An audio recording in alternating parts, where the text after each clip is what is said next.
Kaya si Jokno, naman ako walang-wala yan sa ama niya talaga. Magaling yung ama niya eh. Abogado siya. Hindi mo na kailangan hingihan ng ebidensya si Inday Sara.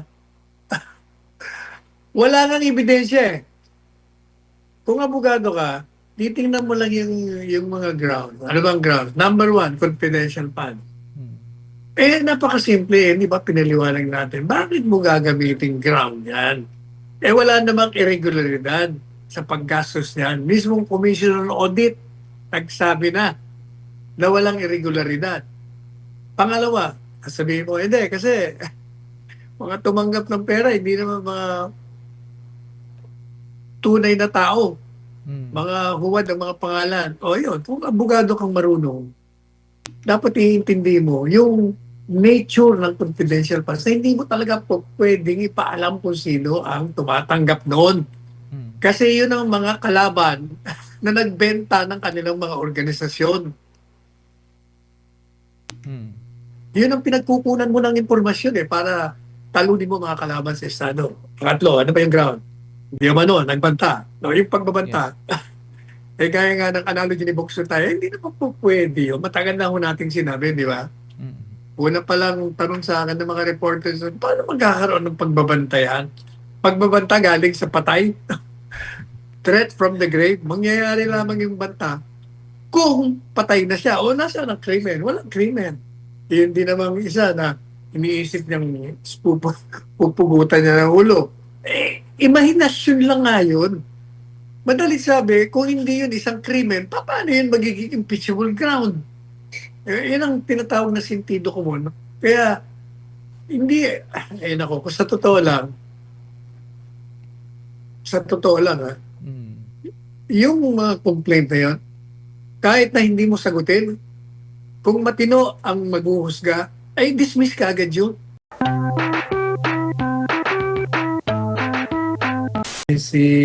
At marami pang mga korporasyon. Siya po yung ililiting sa mga hindi nakarating. Diyan sa corner Bonnie Avenue and Aglipay Street, Mandaluyong, ngayong alas 2:30 ng hapon. Kahapon yes. Nandun si Presidente Bongbong, kagabi. Nakita kayo, Attorney? Mark Villar. Nakita kami and binati naman niya ako. Sabi niya, Sam, okay. Di ako naman, tumango. Ganun talaga. Hindi naman, mukha namang hindi galit. O kung hindi man kunyari hindi galit. Pero I'm really concerned kasi hindi ko siya nakilala. Hindi ko siya nakilala kasi iba na itsura niya. Parang talagang meron siyang dinadaan ng matinding karamdaman. Hindi, ang laki ng pinagbago ng kanyang achievement. Siyempre, tao rin tayo. Siyempre, pag ganyan nakikita mo, kahit na pupuna natin siya at mapupuri naman kung siya, hindi pa pwedeng hindi ka rin maagting yung damdamin. Ano kaya yung sakit nito? Kaya hindi ba sinasabi, panalangin natin para pareho sila buhay, pareho sila magkita, magkasundo. Yan ang ating panawagan sa mga kababayan natin. Pagdasal po natin si Presidente Duterte at si Presidente Marcos Jr. kung meron na siyang matinding karamdaman na tinadala. Okay, ang sinasabi po natin dyan, yung pangkasalukuyang digmaan sa gitnang silangan ay talagang nagbunga, sumilang ng matitinding epekto sa ekonomiya sa mundo sapagkat ang labanan ng Iran laban sa Estados Unidos at Israel, talaga naman makikita mo tanda nyo, ako'y galing sa daig. Doon sa Doha tayo dapat bababa, nakita natin sa social media. Nagliliparan yung mga missile. Talagang matindi ang naging konsekwensya ng digmaan na yan, maapektuhan ang supply natin sa enerhiya, sa gasolina, sa langis. Lahat ng bansa na dependent or relying on these two items ay talagang tatamaan. Kaya sabi nga natin, kawawa naman ang mga hindi naman kasama, pero maapektuhan kasi worldwide po ito eh. Yes. Ngayon, kung makikita po natin ang labanan, talagang yung Iran, marami ang nasirang mga lugar nila, pati nga mga eskwelahan, ospital, napasama sa bomba eh. Hindi mo maiiwasan dahil kung yung kanilang tinatarget, nandun din marami ring mga eskwelahan at ospital doon. Walang natatamaan. Ganon din naman ang mga taga-Israel at ang mga military base ng Amerika. Siyempre, yun din ang inaatake nila. Kaya yung wave of air strikes, marami talagang naperwisyo. Maliban pa sa maraming namatay, maraming mga area-riyan ang sinira, maraming infrastructure. Madaling sabi, ang, ang casualty rito, both combatants, pareho sila. Hindi, walang mananalo dito dahil apektado nga ang lahat. Ngayon, habang ito po ay nangyayari, nakita natin, kaya nang sinabi ko dyan sa artikulo, na ang ating pamahalaan mukhang na ilabas ang kawalan ng preparasyon, ang kawalan ng programa, ang kawalan ng pagpaplano kung sakali mang pumutok ang digmaan dyan sa gitnang silangan o sa Middle East. Sapagkat alam po natin na yung ating mga overseas workers ay na-trap. Marami ang hindi makaalis sa lugar kung saan sila nandun nung pumutok ang digmaan. Kung tayo nga, hindi naman tayo nandun sa lugar, naapektuhan kahit na layo natin. Ha? Hague, Amsterdam. Pero yung ating aeroplano daraan sa Doha, hindi pa pwede. Kaya kinakailangan pang mag-extend tayo ng isang araw, humanap ng isang airlines para makasakay na hindi dadaan doon sa airspace ng Middle East kasi napakapanganib. O madalit sabi, matindi talaga ang epekto. Tinaman ang travel itineraries, mga tourist travels at the same time, yung mga personal na mga lakad ng mga mamamayan sa buong mundo. At isa na po rito ay yung mga overseas workers natin. Kaya sinasabi po natin, itong labanan sa Middle East ay nagpakita ng kahinaan ng pamamahala ng gobyerno. Nagpakita ng kawalan ng malikhaing isip, walang anticipation. Sabi po natin sa artikulo natin, given the fact na yung po Middle East tension was heightening, lumalala, alam na natin na sasabog yan. Kasi 5 years ago pa yan eh. 5 years ago pa nagsimula nung binomba ng Hamas ang Israel at gumanti ang Israel. At nagkaroon na nga ng mga pagtatanggol ang party ng Hamas, may mga kumampi sa kanyang mga ibang bansa, ganun din naman ang Israel. Madalit sabi, alam na natin na hindi magtatagal, ito'y magiging malawak na digmaan na maaapektuhan tayo. So, 3 taon na nakaupo ang pamahalaan. Hindi man lang sila nagkaroon ng paghahanda. Kasi nung mapanood nga natin si Pangulong Ferdinand Marcos Jr. sa isang video message kung saan ang sabi niya, gusto sana nating i-evacuate ang mga OFWs pero walang mga biyahe. Sabi natin, unang mga biyahe. Bakit magiging walang biyahe? Yung mga ibang bansa, yung Malaysia, yung Vietnam, iuwi na nila yung kanilang mga migrant workers. Bakit naman tayo hindi natin magagawa yon? Sasabihin walang biyahe. Walang biyahe kung dadaan ka doon sa Middle East. Pero maraming biyahe kung iikot ka. Pangalawa, hindi natin in-anticipate na mangyayari yan. Dapat bumili na tayo ng maraming aeroplano. Kaya sabi ko sa artikulo ko, kadaling bumili, bilyon-bilyon ang pera ng taxpayer. Pero hinayaan ng pamahalaan na ito na nakawin ng mga opisyalis nito ang pera ng bayan. Sa halip na makabili tayo ng mga eroplano para naka-ready, makukuha natin. Wala. Napabayaan. Isa pa. Dahil nga ang problema natin sa oil, sa kasagas, matindi rin kasi reliant tayo pareho rin ng ibang bansa. Alam na nga natin, nasasabog ito, nag-aangkat tayo ng gasolina at langis. Bakit hindi tayo nag-angkat ng marami at nagreserba? Alam niyo ba ang katwiran ng pamahalaan? Kasi wala tayong pag-iimbakan Kulang ang pang-imbak natin, kulang ang reservoir na tinatawag. Sus Maria Josep. Sabi ko nga sa artikulo, this is stupid justification. That is a stupid excuse.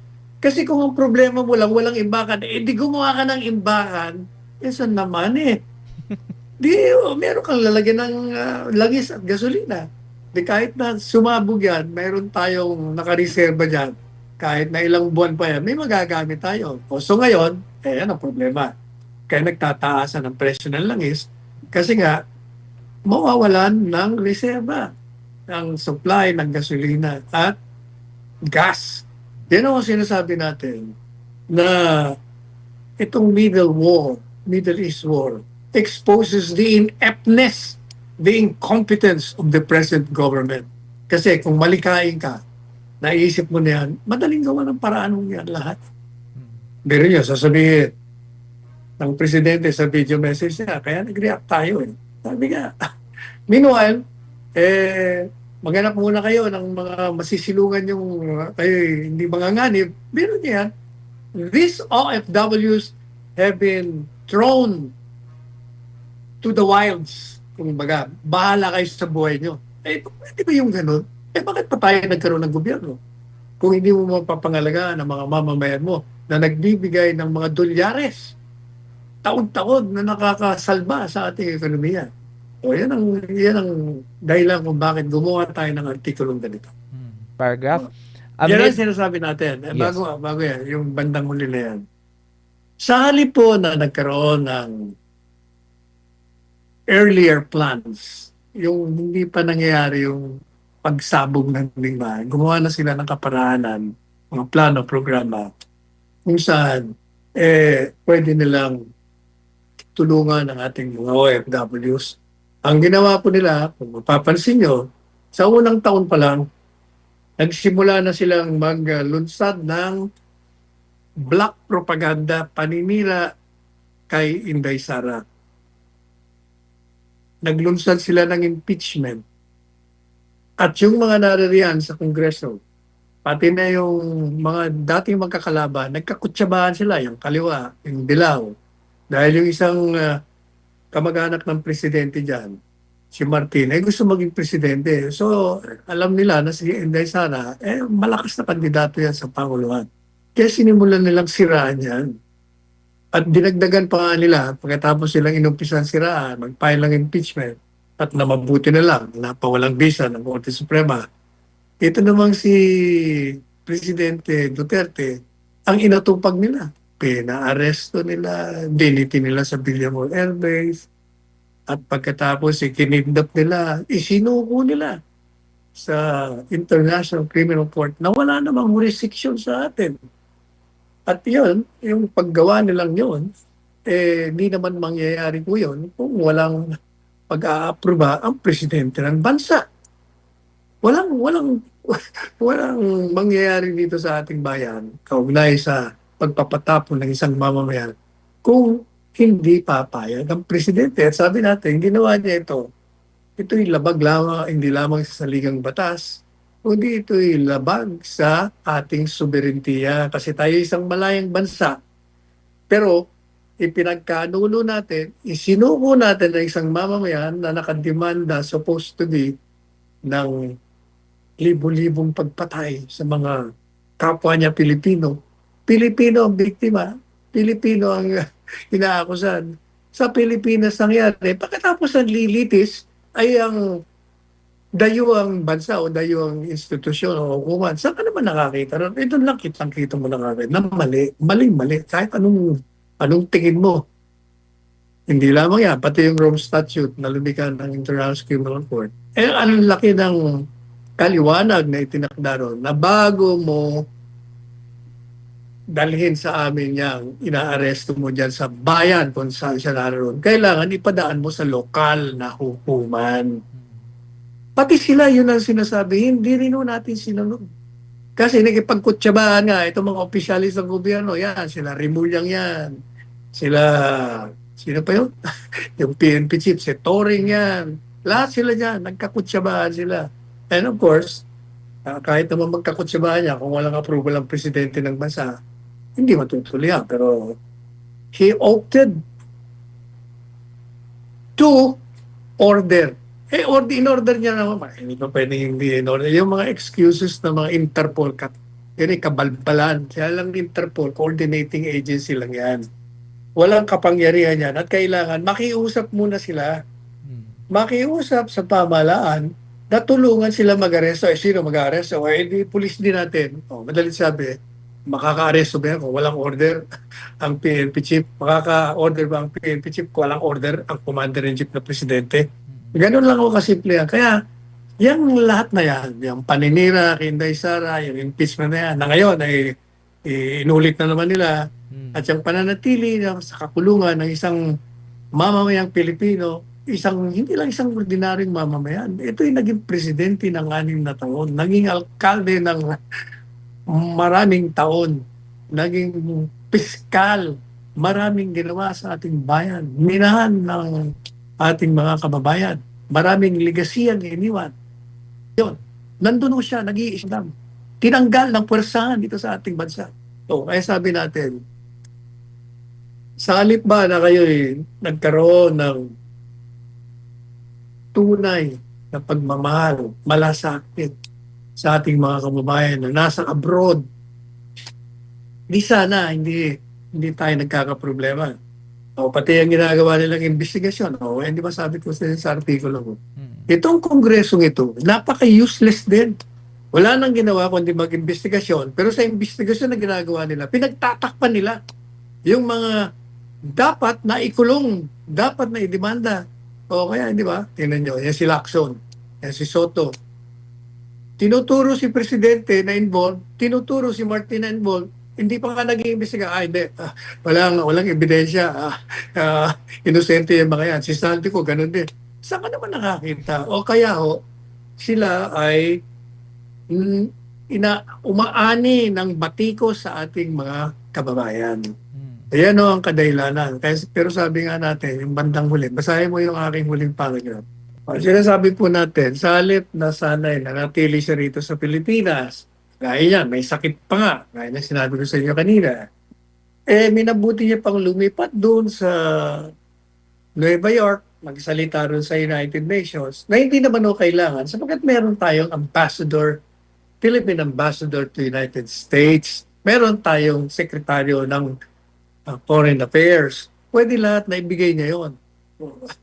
Pangalawa, gaya na sinabi ko sa inyo, sa itsura niya kagabi, talagang may sakit siya. Dapat, hindi siya nagbigay ng pagkakataon na lalong lumala ang kanyang karamdaman. Dapat nanatili sana siya rito. Kaya, sabi nga natin, sa artikulo natin, talagang ang mga Diyos ng tadhana, pag gustong mayroong ibaon sa lupa, pag may gustong itulak sa bangin, pinaliligaya muna nila. Nilalasing muna nila sa kapangyarihan. Pinapasasa nila sa mga nakaw nilang yaman bago sila tuluyang bitayin. Kaya sabi ko, malapit na kayo dyan. Pag hindi kayo tumigil, wala talagang mangyayari sa inyo kung hindi. Kayo ay magbabayad ng inyong mga ginawang paglabag sa saligang batas, paglabag sa karapatang pangtao, ang hindi pagtugon sa pangangailangan ng inyong sinasakupan na sinumpaan nyo, nabibigyan nyo ng proteksyon at pagsisilbihan. Ayan, Attorney Sal, maraming salamat po sa mas pinalinaw na eksplanasyon dito po sa inyong artikulo sa araw na ito. Samantala, Attorney Sal, binanatan ni Palace Press Officer Claire Castro ang pahayag kamakailan ni Vice President Sara Duterte na hindi umano handa ang gobyerno sa kasalukuyang krisis sa Middle East. Ayon sa kanya, ayon kay Castro, kung may alam daw siya as early as 2022 at hindi man lang niya ito binanggit diretso sa ating mga kababayan, sino ang hindi nagtrabaho, sino ang walang ginawa, quote and quote. Dahil dito kinwestiyon ng Malacanang kung bakit hindi umano ito ipinaalam ng Vice Presidente sa publiko noong panahong iyon, lalo na't nagkatandem sila ni Pangulong Ferdinand Marcos Jr. noong eleksyon. Ano pong masasabi ninyo sa pahayag ng Malacanang, Attorney Sal? No, wala. Puro naman kabalbalan yan sinasabi ni Aling Clara. Wala naman sense. Unang-una, Vice Presidente siya. Ang presidente, yung principal, si Marcos Jr. Hindi po pwedeng makialam si BC. Siyempre, susuportahan niya na lang ang presidente. I-react pa ang presidente kung gusto mo. Yung naisip, ipagpipilitan mo. Kaya nga siya nasa Secretary of Education, Education Department. Doon siya mag-concentrate at ginawa niya ang trabaho niya. Gaya ng sinabi ko, kanina, yung diniscuss ko, sa halip na gumawa sila ng mga plano, programa para maging handa sa pagsabog ng digmaan sa gitnang silangan, ang ginawa nila, inutupag nila ng politika. Sinira nila si Inday Sara, kinulong nila si Presidente Duterte, doon sila nag-concentrate, walang focus. Habang ninanakaw ang pera ng bayan ng mga kaalyado nila o baka mismo sila. Alam mo yan si Jokno, naku, walang-wala yan sa ama niya talaga. Pagaling yung ama niya. Abogado siya. Hindi mo na kailangan hingihan ng ebidensya si Inday Sara. Wala nang ebidensya eh. Kung abogado ka, titingnan mo lang yung mga ground. Ano bang ground? Number 1, confidential fund. Napakasimple. Hindi ba pinaliwanag natin? Bakit mo gagamitin ground yan? Wala namang irregularidad sa paggastos niyan. Mismong Commissioner on Audit, nagsabi na walang irregularidad. Pangalawa, sabihin mo, hindi, kasi mga tumanggap ng pera, hindi naman mga tunay na tao. Mga huwad ang mga pangalan. O yun, kung abogado kang marunong, dapat iintindi mo yung nature ng confidential funds na hindi mo talaga po pwedeng ipaalam kung sino ang tumatanggap noon. Kasi yun ang mga kalaban na nagbenta ng kanilang mga organisasyon. Yun ang pinagkukunan mo ng impormasyon para talunin mo mga kalaban sa Estado. Pangatlo, ano ba yung ground? Hindi naman nagbanta. Yung pagbabanta, gaya nga ng analogy ni Bokso tayo, hindi naman po pwede yun. Matagal na ho nating sinabi, di ba? Una pa lang tanong sa akin ng mga reporters, paano magkakaroon ng pagbabanta yan? Pagbabanta galing sa patay? Threat from the grave? Mangyayari lamang yung banta kung patay na siya o nasaan ang krimen. Walang krimen. Yun din namang isa na iniisip niyang pupugutan niya ng ulo. Imahinasyon lang nga yun.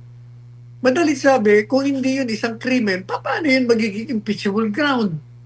Yan ang tinatawag na sentido común. Kaya, hindi, kung sa totoo lang, yung mga complaint na yun, kahit na hindi mo sagutin, kung matino ang maghuhusga, ay dismiss ka agad yun. Pareho rin nung sa ICC. Yung ba sinabi ko na sa inyo? Kung ang batayan mo lamang ay yung merito ng kaso, ay dismiss ka agad. Pero hindi naman yan ang nangyayari. Politika nga eh. Politika ang batayan ng pag-impeach at ng pagpapakulong. Kaya puro kabalbalan lang itong ginagawa ng tagapagsalita. Hindi tagapagsalita, kundi tagapagtanggol ng pangasyo. Pero Attorney Sal, doon po sa kamakailan na sinabi na, 'di ba, ngayon po yung deadline ng submission ng sa panig ni VP Sara para mag-submit doon sa mga impeachment complaint. So regardless po kung magpapadala siya ng kanyang sagot o hindi, ganun pa rin po ba yung mangyayari, Attorney? Alin? Yung? mapapabilis pa rin Wala- po ba yung kanyang yung proseso na impeachment regardless kung magpadala si VP Sara ng statement niya sa side niya doon sa mga impeachment complaint? Wala, ganun din yan. Basta, ulitin ko yung sinabi ko, yung impeachment na yan, makakapasa yan dyan sa Kamara ng Representante. Pero, sisiguruduhin ko sa inyo na hindi nila makukuha yung 215 na pumirma. Mm. Yung mga pumirma nung nakaraan, kasi tinakot nila, kasi nag-alala na walang makukuha ng ayuda ang distrito nila na pumirma. Hindi na ho mangyayari yun. May kausap lang akong mga kongresista nung isang araw. Mm. Wala, sabi niya, napilitan lang kami pero this time talagang lalabas kami, hindi kami pipirma. Kaya yung 215 na yan, maniwala kayo. Mga 100 na higit lang yan. Wala na yung 215 na yan. Mm. Mananalo sila. Matutuloy ang impeachment transmission sa Senado. Pero pagdating sa Senado, maniwala kayo. Ako, pupusta ako sa inyo. Pag natuloy ang trial, Yes. alam niyo kung ilan ang boboto lang yung pabor sa conviction. Ang apat lang, pusakal na kontra kay Inday. Mm. Lacson, Soto, sino pa? Pangilinan, Ontiveros, siyang apat na yan. Si Bam Aquino, medyo hindi ka pa nakakasigurong bumotong kontra kasi nagsalita siya na dapat ang jurisdiction dito sa Pilipinas hindi sa Hague, hindi sa ICC. So medyo may problema na sila doon. Ito namang magkapatid na tulpo, alam naman natin, alam naman natin itong dalawa ito. Pabalabalin din yan, hindi mo rin malaman. At saka kahit makuha nila, ang boto ng dalawang magkapatid na tulpo, ilan lang sila. Ilagay mo pa si Bam Aquino. Mm. O so, 8. 16 mo ang kailangan nilang boto. Yung magkapatid na Cayetano, I don't think naboboto yan sa impeachment Yes. against Sara. Yung mga kapatid na Villar, I don't think boboto sila against Inday Sara. Oh. Estrada. Sino attorney. pa? Sino? Mga Hindi rin Ejercito. yan. Yung magkapatid na Estrada Mm. at saka si Ejercito, hindi rin boboto against Inday Sara yan. Kaya yun lang sinabi ko sa inyo. Yung, ilan yun? 4+3. Yung 7 yun. Mm. Pero ang talagang pwede lang 4. Yung 3, medyo hindi pa sila nakakasingin. Talo yan. Maniwala kayo. Sabi ko nga dun sa Cebu, nung ako in-interview, Yes. ano bang masasabi ko, sa tingin ko raw ba, malakas ang kandidatura ni Inday Sara. Hindi lang malakas. Sinasabi ko na sa inyo na yung mga Diyos ng tadhana, itinakda na siyang presidente. Mm. Walang pwersa dito sa balat ng lupa ang makakahadlang sa kanyang pag-akyat sa pinakamataas na hagdan ng pampolitika. No force on earth can stop her from assuming the presidency because she will run and she will win and she will become the next president of the Philippines. Ayan. Maraming salamat Ngayon, sa vice president, ako, Mm. basta ako, Kibong go ako or kay Robin Padilla. Yan, dalawang yan. Yung mga ibang sinasabi nga, wala ko yan. Pang ano lang yun. Ano lang. Pangpakwela lang. Hindi yun. Yung dalawa lang ang talagang Mm. overwhelming. Mananalo. Either or Bongo, Robin Padilla, or Bongo, Vice President. Ayan. Ayan, maraming salamat po, Attorney Sal. Samantala, ayon sa mga abogado ng mga biktima sa kasong Crimes Against Humanity laban kay dating Pangulong Rodrigo Duterte ito sa International Criminal Court, ang depensa attorney ay nagsusumite ng frivolous o walang basihang apela umano sa nakasasayang ng oras at resources sa korte. Sa isang 14 pages filing noong March 12, hiniling ng abogado na itong dalawang abogado ng prosecution na kinatawan ng mga biktima rin natanggihan yung huling request ng depensa sa pamamagitan ni Attorney Nicholas Kaufman na payagan siyang umapela sa dating desisyon ng Pre-Trial Chamber 1. Layunin ng apela ni Kaufman na diskwalipikahin yung mga abogado at case manager ng mga biktima, ngunit itinuturing ito ng CLRV bilang pag-abuso sa proseso ng korte. Sa inyong palagay, Attorney Sal, makatarungan ba yung patuloy na pagbatikos at pagtuligsa ng mga abogado ng biktima sa depensa ni FPRRD o dahilan lamang ito ng politicization ng proseso sa ICC? Gaya ng sinabi na natin, kung merito ang pag-uusapan, dismiss na yan. Pero hindi naman nga merito ang pinag-uusapan yan. Mm. Bakit ko nasabi yan? Ulitin ko. Kasi nga ako, kung hindi politika yan, number one, hindi na sana sila nag-assume ng jurisdiction kasi wala talaga silang jurisdiction. Pangalawa, question na nga yung jurisdiction at naka-apila, tinuloy pa rin nila ang confirmation of charges. Kaya hindi ba sabi ko sa inyo, hindi ako optimistic kapag yung considering yung dalawang kalakaran na yun, kung talagang tutuluyan nila si Presidente Duterte. Sana mali tayo, pero the way things are shaping up, mo kung ganyan na mangyayari. Boying, ikaw naman. Number one, pinail na dyan sa opisina mo. You have no business making comments, making conclusions on a case filed in your office and being investigated by your people. Ano ka ba?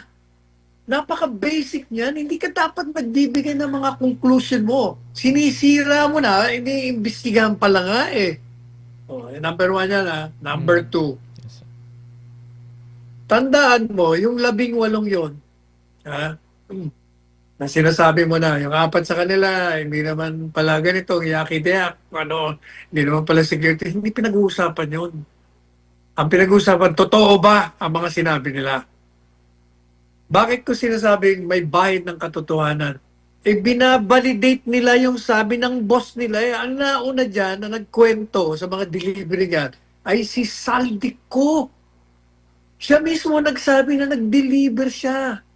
Kay Martin, kay Bongbong, at kung kanino pa, doon sa mga address. At binabalidate lang nitong mga nag-deliver. Di ba? Ano pa? Pangatlo, yung pong sinasabi niya na, posible naman yan, bakit naman 18, isang apidapit ang pinagsama-sama. Hindi ko alam. Ang alam ko, hindi ka nag-practice. Napaka-ordinaryo ng joint affidavit. At saka kung babasahin mo yung affidavit, hindi naman sabi-sabi, nasabi ni ganito. Sinasabi ng bawat isa yung kanilang partisipasyon on a particular date and time at kung sino ang kasama nila sa pagdi-deliver, kung saan nila dineliver, paano nangyari, bakit sa elevator, yung boss nila, kasama si ganito. May kanya-kanyang personal knowledge na kinikwento, inilagay lang sa isang affidavit para madaling maintindihan. Hindi yung kadami-dami na kumpara-kumpara mo pa. Mantala, sa isang buong affidavit, makikita mo na kagad ang kwento kung anong partisipasyon ng bawat isa. Dinidetalye naman eh. Yan o, ang aking masasabi niyan. Pwede ba? Kakainis ka naman eh. Hindi mo gayahin si John Vic. Si John Vic, hindi masyadong nagbibigay ng mga press releases. Sino nga ba matanda sa dalawa? Hindi ko malaman kung sino. Ang alam ko, mas gwapong malayo yung John Vic. Pero yung matanda, hindi ko alam kung sino mas matanda sa kanila. Pero Attorney Sal, yung isa pang sinabi ni Ombudsman na yung mali-maleta scheme daw ay nagsimula pa daw kay dating Pangulong Duterte. 2022. Sus, Maria Joseph. Wala, yun nga sinasabi ko. Na iniimbestigahan niya ng mga bata mo. Tumahimik ka muna. Sila ang hayaan mo mag-imbestiga kung totoo o hindi. Kaya nga, di ba, sinasabi ko na nga noon pa, kung nung tinanong mo ko, ano ba sa tingin mo? Ipapile? Oo, kung ako tatanungin. hindi ko ipapile kasi walang mangyayari dyan. Ganon din sa imbestiga, wala rin mangyayari pagtatakpan. Mag-aantay na lang ako sa bagong administrasyon. Although, kung ang layunin lang ay magpropaganda ka para mailatala mo lang yung mga kalokohan nila, pwede na yan kahit na-dismiss nila, pero yung tao maririnig yung mga istorya sa likod ng balita. Talaga namang marami ang walang trabaho. Hindi nakataka yan. Hanggat ang ating bansa ay hindi nababago ang sistemang edukasyon, hanggat yung Kongreso nandyan at hindi ginagawa ang trabaho nila at ang executive ganun din, talagang palagi ng maraming tao ang walang trabaho. Kasi yung trabaho, magkakaroon lang yan kung maunlad ang iyong ekonomiya. Kung maraming investors na nagpapagawa ng mga pabrika dito, wala nga eh. Wala. Kaya talagang walang pagtatrabawan. At kung meron man, Mm. yung edukasyon mo na naman, wala sila. Hindi sila kwalipikado dahil walang tinapos. Walang mga special talent. Kasi alam nyo, hindi ordinary. Halimbawa, ikaw karpentero, kailangan mahusay kang karpentero. Mm. Kung mason, kailangan mahusay kang mason. Kung otherwise, hanggang labor ka lang, nakabuhat ka na lang ng ano-ano. Mm. Kailangan, kaya yung TESDA, kailangan yan, yung TESDA, napakaganda sa ng opisina yan. Yes. Kailangan talagang libre yan at lahat ng mga sa tingin nila, hindi nila kaya yung database, doon sila. Wala eh. Para pareho talagang may diferensya. Kailangan may pagbabago talaga. Mm. Revolutionary yung gobyerno, gusto ko yan para mabago ang sistema natin. Ayan. Maraming salamat po sa komento, Attorney Sal. Samantala, babasahin na po natin yung mga mensahe mula sa ating mga kababayan. Mula kay Mel, Attorney Sal, ang sabi ni BBM ay naghahanap siya ng alternatibong pagkukunan ng oil. Bakit di hinga ni BBM ng garantiya ang Amerika to supply us oil? Total, USA naman ang tutol na umangkat tayo sa Russia at China. No, kayo ikaw naman umaasa ka pa sa ibang bansa. Wala yan. Huwag kayong aasa sa ibang bansa. Kailangan sarili nating kakayahan tumayo. Ayan. Ito naman po from isa namang YouTube comment from Reality. We want Sara Duterte to win, at the same time we want George Garcia out of COMELEC. Tapos may comment din siya kay Kiko Pangilinan. Kiko Pangilinan, bago ka magreklamo sa agriculture, dapat magsalita ka laban sa bilyon-bilyon na flood control corruption. Yan. Yung kay Pangilinan kaya mo siya sumagot. Yung kay George Garcia, alam po ninyo, kung merong pagkakamali si George Garcia, dapat yan pinapailan na. Hanggat hindi nyo pinapailan yan, ako bilang abogado at bilang objective na tumingin, hindi ako basta nanguhusga ng tao. Pailan nyo ng kaso. Kung merong ginawa yan, pailan nyo, i-impeach nyo nang malaman natin kung totoo. Hindi po pwede yung batay lamang sa chismis, batay lamang sa akusasyon na walang batayan, sinisiraan natin. Ayaw na ayaw ko ng ganyan. Kay kakampi kita, kay kaibigan kita, hindi kita gusto. Pag mali ka, mali ka. Pag tama ka, tama ka.